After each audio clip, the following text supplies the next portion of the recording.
All right, guys, these are going to be my Week 7 NBA Power Rankings. Let's get started.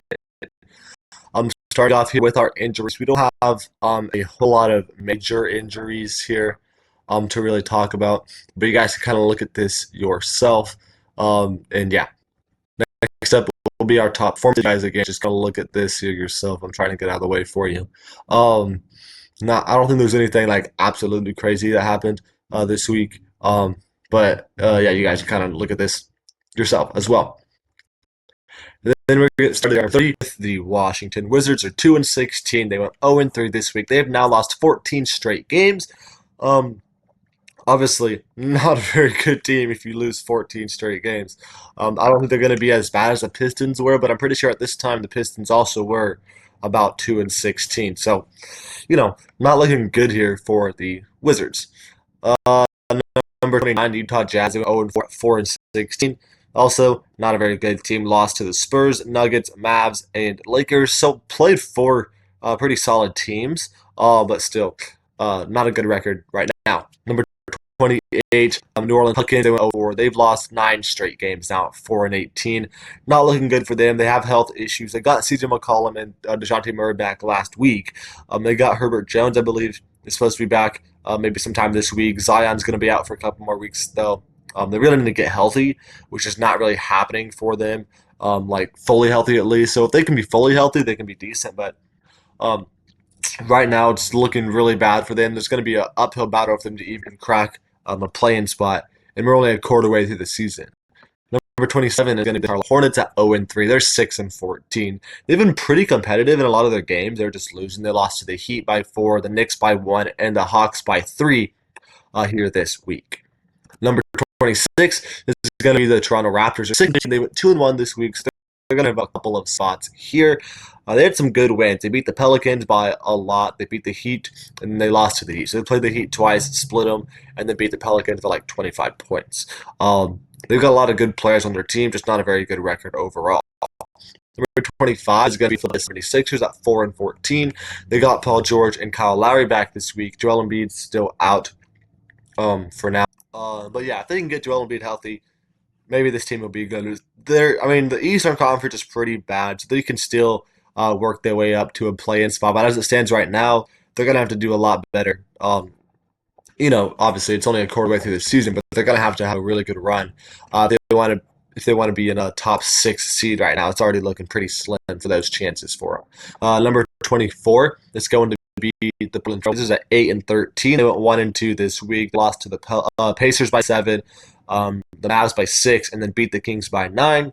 Also, Matisse Thybulle is out for a few weeks, and Donovan Clingan's out for a few weeks. So, some injuries that's not necessarily ideal. But again, this Blazers team probably not expecting to do a whole lot. If they can make a play in, they'll take it. But being bad probably isn't the worst thing for them either. Number 23, Brooklyn Nets going to drop 3 spots at a 1-3 week, sitting at 9-13. A decent record here. They're battling potentially for a playing spot there in the East. They got Nick Claxton back this week, but they lost Cam Thomas for about 3 weeks, which is obviously a pretty big loss. He's their leading scorer, averaging about 25 points a game. Number 22 is the Detroit Pistons. They're going to drop 1 spot, 1-2 in the week, 9-13 overall. They lost to the Grizzlies by 20, the Sixers by 15. They did beat the Pacers by 24 points. Next up is the Wolves, sitting at 9-13 as well, 2-2 on the week. A decent week. They're going to jump up here just 1 spot. They got Lonzo Ball back. Hopefully, he can stay healthy this time. They beat the Wizards by 20, beat the Nets by 20, lost to the Magic, and lost to the Celtics. Next up is the Pacers, number 29 overall, 1-2 on the week for them. Very disappointing start to the season for Indiana, considering they made the Eastern Conference Finals last year. They're very, very disappointing here to start the year. They beat the Blazers, but they lost to the Pistons and the Grizzlies. Number 19 is going to be the Miami Heat at a 2-3 week, 9-10 overall. A pretty disappointing start for them as well. You'd expect them to at least be a little bit over 500, but right now, obviously being a little bit under 500, not ideal. They lost the Bucks by 3, to the Raptors by 3, and to the Celtics by 20, and then beat the Hornets by 4, and they beat the Raptors by 10. Played there.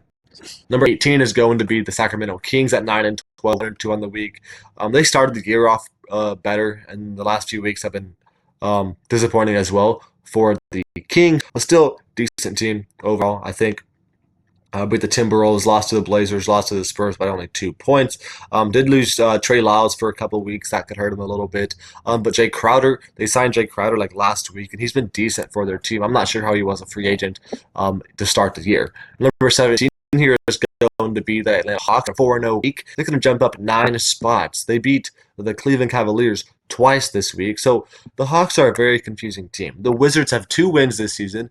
They're both against the Hawks. And the Cavs have 3 losses this season, and 2 of those losses are against the Hawks. So they beat the best team in basketball twice. They lost to the worst team in basketball twice. I don't understand this Atlanta Hawks team, but currently being 11 and 11 with a very good week here this week is going to move them up quite a bit of spots for me. Number 16 is going to be the Los Angeles Clippers, a 2-1 week, sitting at 13 and 9. Pretty solid record overall for the Clippers. They beat the Wizards and the Nuggets this week and lost to the Timberwolves by only 1 point. Number 15 is going to be the Minnesota Timberwolves. So I keep them above the Clippers because they did beat them by 1. They're 10 and 10, so definitely have a worse record.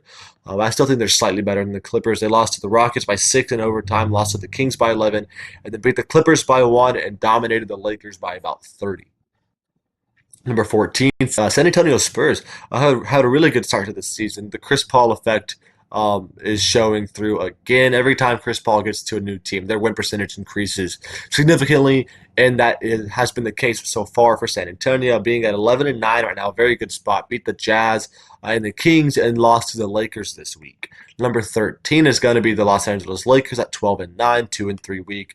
They're still sitting over 500 pretty comfortably, which is good enough for them, but not a great week here. They're going to drop a couple of spots. Got dominated by the Suns, lost to the Thunder, got dominated by the Timberwolves, and they beat the Spurs and the Jazz. Number 12 is going to be the Milwaukee Bucks. Had a 2-0 week, so undefeated week, only played 2 games, but still a good week for them. Now they're finally back to above 500, which is very good. Had a horrible start to the season, but have been really good since then. Yeah, they're going to jump up just 2 spots here. They beat the Heat and the Wizards this week. Number 11 is going to be at 11 and 8. Had a 2-1 week. They're going to stay the exact same spot they were in. Very good week here for the Suns, if I can find them. Oh, yeah, they dominated the Lakers, beat the Warriors, and then lost to the Nets by only 10 points. Next will be the Dallas Mavericks. Had a 3-0 week. There's quite a few teams that went undefeated this week, which is good to see. They jump up 5 spots here, now at 13 and 8 for the Mavs. They beat the Knicks, they beat the Jazz, and they beat the Blazers. Number 9 is going to be the Denver Nuggets. They're going to drop 1 spot. Had a 1-1 week, sitting at 10 and 8. Again, the record doesn't show that they're number 9 team in the league, but I still think they're very, very good and deserving of this spot. They dominated the Jazz, and they lost to the Clippers by only 4 points. Number 8 is going to be the Houston Rockets. Had a 3-0 week, starting 15 and 6 to start the season. Is a very, very good start here for the Houston Rockets team, one of the best records in the entire league. They had 2 overtime wins this week against the Timberwolves and against the Sixers, and then they beat the Thunder by 3. Number 7 is going to be the Golden State Warriors, 12 and 7, 0 and 2 this week. They dropped 3 spots here. Had a very good start to the season. Last couple of weeks have been a little bit disappointing for them, but still a very solid record here. They lost to the Thunder by 4 and to the Suns by 8. So did lose to 2 pretty good teams this week. Number 6 is going to be the New York Knicks at 12 and 8, dropped 1 spot after a 2-1 week for them. They lost to the Mavs by 15, beat the Hornets by 1, and dominated the Pelicans by about 30. Number 5 here is going to be the Memphis Grizzlies, a 3-0 week, jump up 1 spot. Now 14 and 7 for them, a pretty good record. If I do say so myself, they beat the Pistons by 20, the Pelicans by 10, and the Pacers by 15. Then we got the Orlando Magic, a 3-0 week as well. They're up to 15 and 7. They've won 12 of their last 13 games with Paolo Banchero injured. So if Paolo comes back, this team very well might be one of the best teams in the entire league. They're still playing like one of the best teams in the league right now. And if they get Paolo Banchero, who's potentially a top 15 to 20 player right now, this very well might be the best team in the league. Number 3 is going to be the Oklahoma City Thunder, dropping or staying the same at 15 and 5, had a 2-1 week. They beat the Warriors by 4, Lakers by 8, and lost to the Rockets by 3. Number 2 is going to be the Cleveland Cavaliers. So they had a 1-2 week. They did beat the Boston Celtics, but I didn't want to put them ahead of them because they also lost 2 other games this week, both to the Atlanta Hawks, who I mentioned earlier. The Hawks have 2 wins against this Cavs team and 2 losses against the Wizards team. So I'm not really sure how to feel about those losses here for the Cavaliers. But the win versus the Celtics kind of saves their week for them. Number 1 is going to be the Celtics at 7-4, had a 2-1 week, beat the Bulls and the Heat, and then again lost to the Cavaliers by 4. But I still kept them above the Cavs because the rest of the week went good for Boston. We're going to get into our NBA Cup standings. This is the last week. Tonight, I believe, is the last night of the NBA Cup. For the group play, that is, at least, and then we got the bracket or whatever starting, I think, next week sometime. But I want to go over some scenarios here. So the East A, Magic and Knicks play each other. The winner of that obviously will win the division. And if the Knicks lose, they're likely going to be eliminated. But if the Magic lose, they will likely be the wild card spot there. Bucks Pistons, winner of that game is in. The loser of that game could be in.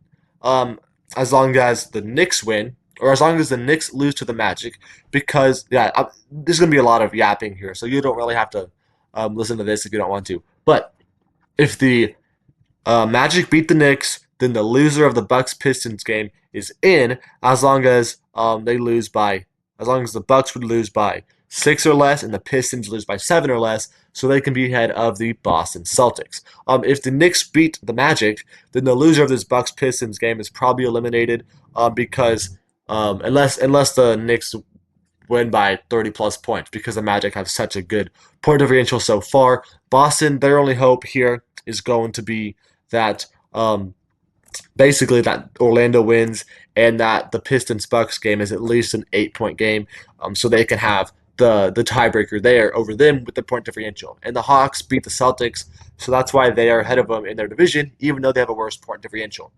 I think that's about it for the Eastern Conference. You got 6 teams still potentially vying for a spot there. The Western Conference here, Rockets play the Sacramento Kings, I believe. So I'm going to assume that they win that game. Even if they don't win that game, they're probably still going to win their division because they have such a high point differential. They'd have to lose by like 30, and the Blazers would have to beat the Clippers by like 30 some points.